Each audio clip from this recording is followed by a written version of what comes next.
Eh bien le bonjour à tous.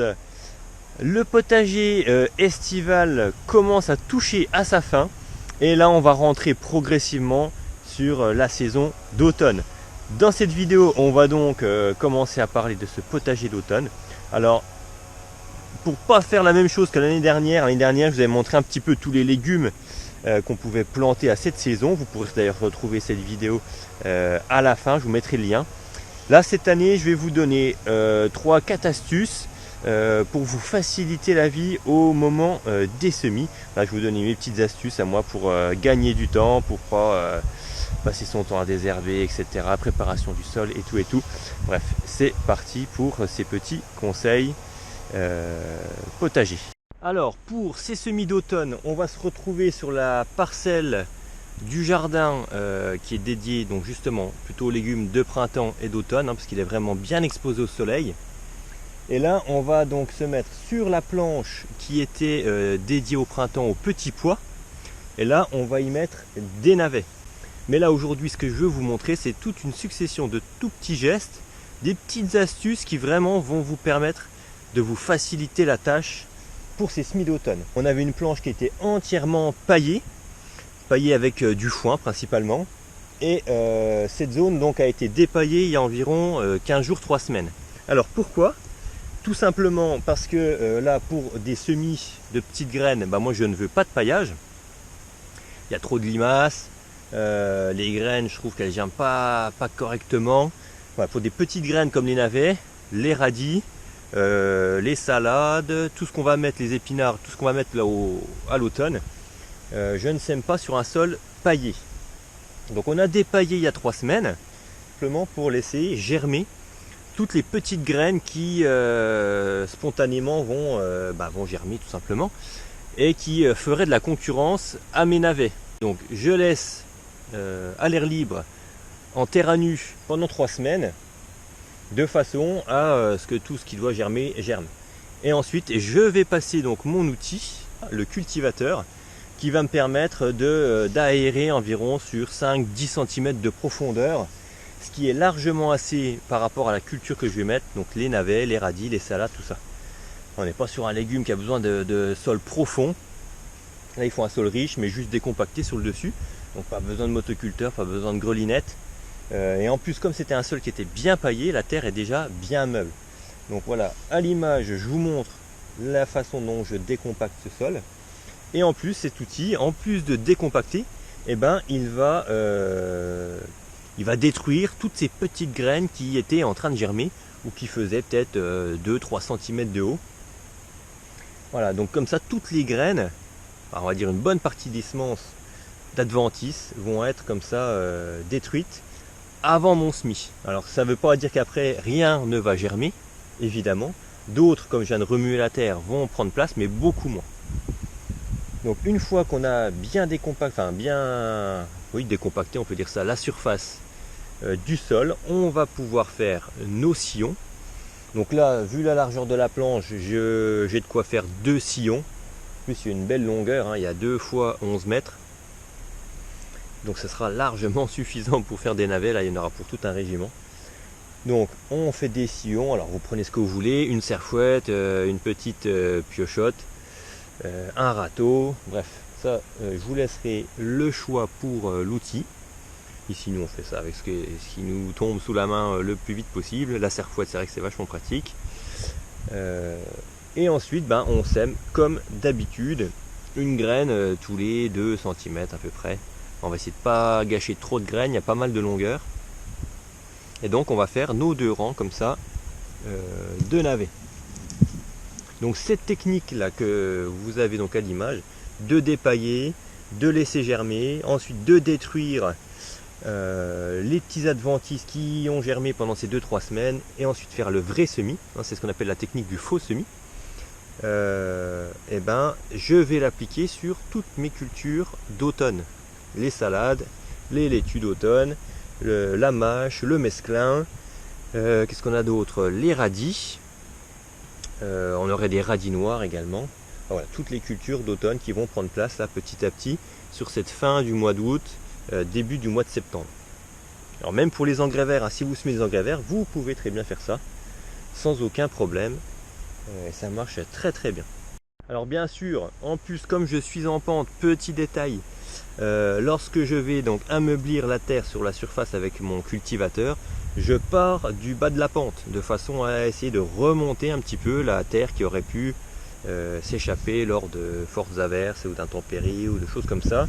Même si le sol est paillé, il y a peu d'érosion, mais malgré tout, voilà. Petit détail, hein, c'est un petit détail, mais malgré tout, si vous avez un terrain en pente, partez toujours du bas pour remonter la terre de façon à ce que vous n'ayez pas d'érosion de votre sol. Bon, finalement, j'avais pas assez de graines de mes petits navets de Nancy, donc on a dû faire à peu près 8 mètres hein, jusqu'au tasseau de bois. On va compléter la ligne avec ces radis 18 jours, et puis on va faire la deuxième ligne en faisant des petits poquets de mâche, et puis on rachètera des semences de navets pour en faire d'autres. Ici, voilà, on a vraiment l'habitude de faire beaucoup de navets de Nancy, à peu près 80% de nos navets. Et ensuite, on fait aussi des petits navets boules d'or, voilà, pour leur apport, il me semble, en zinc et en cuivre. Voilà, c'est un légume qui est riche vraiment en micronutriments, qu'on trouve dans assez peu d'autres légumes dans cette proportion. Donc voilà, c'est pourquoi on fait également des navets boules d'or. Donc on va mettre nos petits radis. Vous voyez que je sème vraiment rapidement, je ne m'amuse pas à mettre vraiment une graine tous les centimètres. Mais voilà, en semant comme ça de façon assez grossière, je sais que je vais avoir des résultats assez corrects. Il n'y a pas de... Voilà, les graines, si on regarde de près, ne sont pas trop serrées. Voilà, on a de quoi se faire manger quelques légumes par les limaces malgré tout. Voilà, et on ne va pas s'atteler à mettre ça une par une. Sur la quantité, voilà, ce serait beaucoup trop long. Donc on va ensuite enchaîner avec nos petits poquets de mâche. Donc là on va réaliser ces poquets avec 4-5 graines tous les 5 cm à peu près. D'habitude on fait ça en plaque alvéolée. Je vais également d'ailleurs faire une plaque alvéolée que je mettrai sur une autre zone. Mais voilà, on essaye deux types de semis, un en semis direct. Donc des poquets 4-5 graines tous les 5 cm. Peut-être même tous les 10 cm, 5-10 cm c'est très bien. Et ensuite un semis en plaque alvéolée. Voilà, pour le semis en plaque alvéolée, n'hésitez pas à regarder une fois de plus la vidéo de l'année dernière sur le potager d'automne, puisque l'année dernière c'est ce que j'avais montré. Donc cette année, voilà, je vous montre cette fois en semis direct. Et puis on pourra comparer comme ça les deux versions, voir s'il y en a une qui est plus efficace. Alors c'est sûr qu'en plaque alvéolée, c'est beaucoup plus protégé des ravageurs. On peut gérer facilement les températures et l'humidité, un peu plus qu'en semis direct. On verra, on suivra cette culture de près pour pouvoir comparer. Évidemment, comme d'habitude, on n'oubliera pas de refermer le rang, c'est-à-dire de remettre un petit peu de terre par au-dessus des semences. On n'oubliera pas également de plomber avec les dents du râteau, de façon à ce que la terre soit bien en contact avec les semences. Et puis évidemment on arrosera. Alors pour le plombage, c'est encore plus important pour la mâche qui aime bien elle une terre assez compacte malgré tout. Elle n'aime pas vraiment les terres qui sont trop meubles. Et les radis également. Donc pour les navets c'est pas un problème, on peut faire un léger plombage, mais on va appuyer un petit peu plus fort pour la mâche et les radis qui aiment bien malgré tout avoir une terre un peu plus dure, un peu plus compacte. Cette fin d'été, c'est également l'occasion de continuer à faire des plats qui nous serviront tout le restant de l'année. Là en l'occurrence, on va préparer des bocaux de ratatouille. Donc là j'ai déjà les courgettes, je vais avoir besoin donc des aubergines qui cette année ont vraiment été pas mal du tout. Belle production d'aubergines. Et puis comme il a fait moins chaud et moins sec que l'an passé, on n'a pas eu ce problème d'acarien. On l'a eu un tout petit peu en début de saison, et puis finalement avec ces traitements avec l'eau d'ortie, ça a super bien marché. Et puis comme la saison ensuite a été assez humide, on n'a pas eu cette invasion d'acariens sur les aubergines. Ensuite après les aubergines, on va également avoir les petits poivrons. Donc on a les petits poivrons rouges Ruben, super petits poivrons assez sucrés, un tout petit peu pimentés, mais vraiment pas grand chose, bien doux sucré. Et des poivrons cornes de taureau jaune. Voilà, ils s'en sont donnés à cœur joie cette année également. Belle production de poivrons jaunes. Alors on récupère là en même temps au passage les semences pour l'année prochaine. Les poivrons quand ils sont bien jaunes, c'est qu'ils sont bien à maturité. Et on va en laisser aussi quelques-uns à totale maturité pour vraiment que les graines, on soit vraiment sûr qu'elles soient au top du top. Donc on va réaliser tout ça, tous ces bocaux. Ça va prendre encore une fois beaucoup de temps, mais voilà, on a investi, on a investi notre temps pour en gagner par la suite sur la saison d'automne et sur l'hiver, etc. Quand on aura pas trop le temps de cuisiner, et ben, il n'y aura plus qu'à se servir et ça sera directement prêt. Autre opération du moment, et ben, ça va être le moment de mettre les sachets de protection sur les récoltes de fruits. Quand les fruits arrivent à maturité, et ben, ils sont très attractifs là, pour les frelons notamment. Là on a les poires et la vigne qui est vraiment à maturité. Donc là on a tout récolté, on leur a laissé quand même de quoi se nourrir.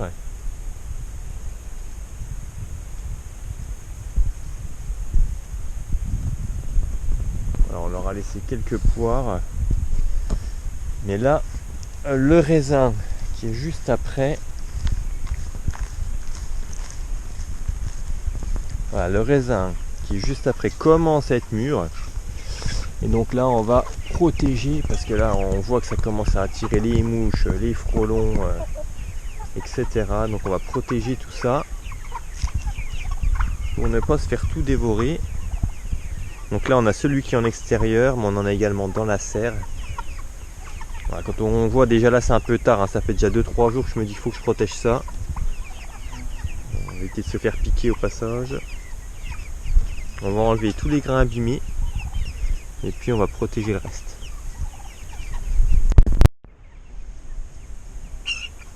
Alors ici on voit que principalement on a du frelon européen. On aura laissé quand même pas mal de grappes, il n'y a pas de souci, il y en aura pour tout le monde. On a donc en sachet les plus belles, les plus grosses grappes. De toute façon en dessous les poules se sont déjà servies. La dinde elle est là-bas, c'est la championne pour se nourrir des grains qui sont les plus bas. Et puis là on voit la vigne Isabelle là, qui n'est encore pas prête, elle est encore toute verte. Les premiers grains commencent un petit peu à violacer. Voilà, c'est une vigne qui est beaucoup plus tardive que le muscat bleu que vous avez vu précédemment. Et puis ici on a la vigne Zemira, elle qui sera mise en sachet bientôt, je pense d'ici une semaine. On laisse un maximum les UV faire mûrir les grains. Là la vigne Zemira cette année, les grappes sont énormes. Des grains de forme ovale, bien gonflés.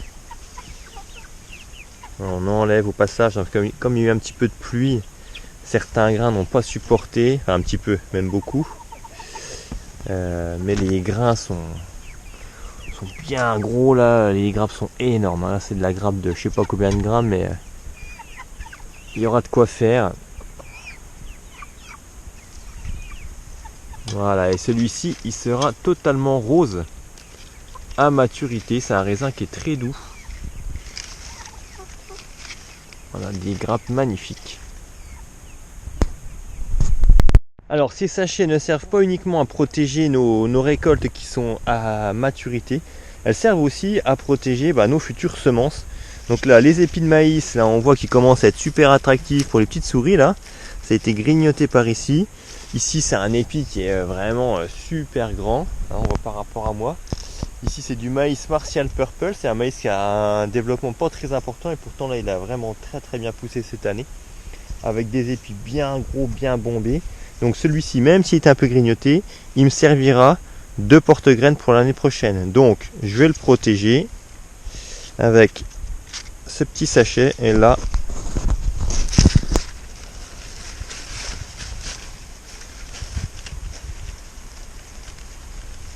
voilà, comme ça la souris ne pourra plus se faufiler et j'aurai plus aucun problème. Donc je vais protéger comme ça tous les épis qui sont à maturité de façon qu'ils ne soient pas mangés avant que nous on les prenne. Et puis comme ça ceux que je voudrais garder sur le long terme pour les semences, ils seront bien protégés. Pour tous ceux qui ont déjà essayé de faire de la semence de maïs, il faut laisser les semences le plus longtemps possible sur le pied. Vous avez déjà dû certainement avoir beaucoup de soucis. de rongeurs qui récupèrent les graines avant vous. Donc voilà, avec ces petits sachets.